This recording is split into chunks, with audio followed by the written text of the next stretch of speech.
Well, it seems Christmas decorations go up earlier every year. Eyewitness News' Kelly Austin is in downtown Evansville to check out the decorations and ask people what they think. Is it too early to decorate for Christmas? Kelly?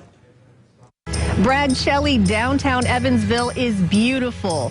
The decorations for Christmas are already out. The arch on Main Street is beautifully decorated and even adorned with a couple of nutcrackers on each side. And of course, as you drive down Main Street, you've got the bows and the lights and so many Christmas decorations. The shops have the cutest Christmas trees decorated, Santa's in the window, and just everyone has gone full out this year once again. So we're asking people, is it too early to decorate for Christmas?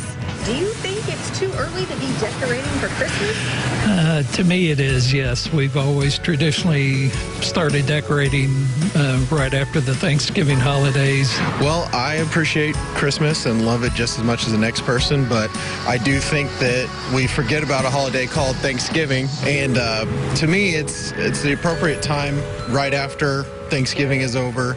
You have Black Friday and all of that.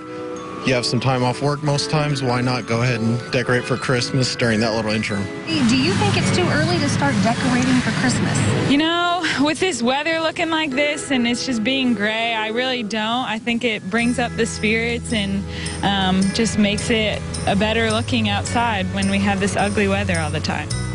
And another decoration on Main Street, and maybe the best, is Santa's mailbox. Kids can write a letter to Santa by December 15th, and Santa will write a letter back.